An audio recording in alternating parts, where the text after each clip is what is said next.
Ciao! Astăzi vă voi arăta cum să faceți slime în casă. Pe masă aveți nevoie de spumă de ras sau gel de ras, glicerină boraxată, lipici lichid și, dacă vreți voi, să fie colorat niște culoare. Mai întâi vom pune în bol niște lichid,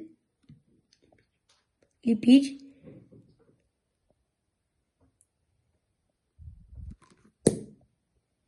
așa.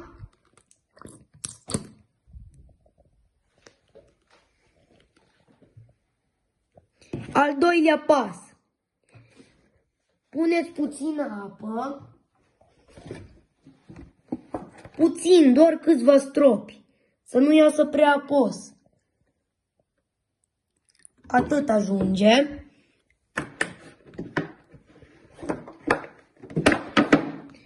După aia, amestecați.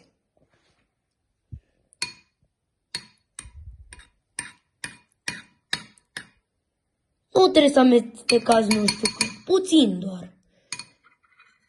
După aia vom pune culoarea.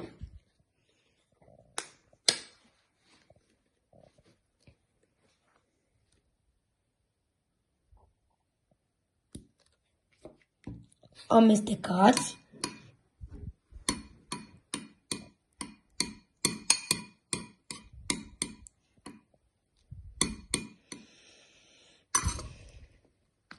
După ce am amestecat, vom pune și spuma de ras.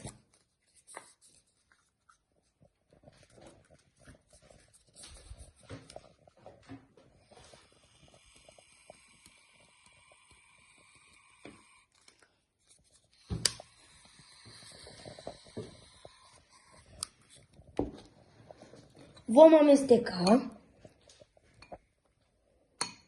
Așa arată înainte să punem și glicerină. La final, ultimul pas, punem glicerină. Glicerină boraxată, mai exact.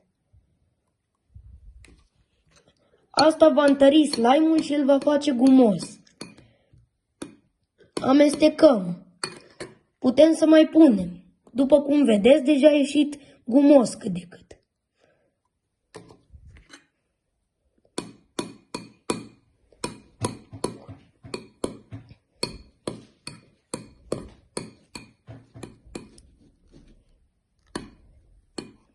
Mai doar puțin. Atât.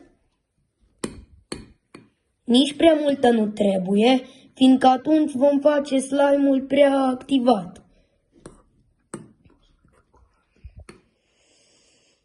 Voi mai pune la final colorant, pentru că acum nu prea se vede.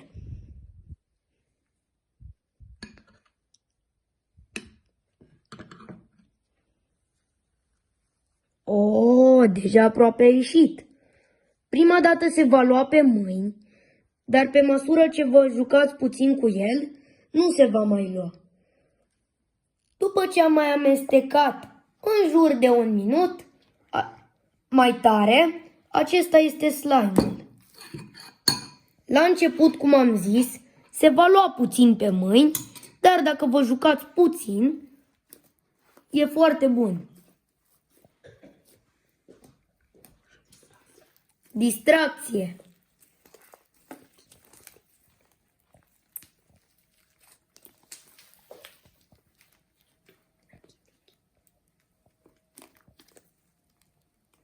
Ciao! Să dați like și să vă abonați dacă vă place acest slime.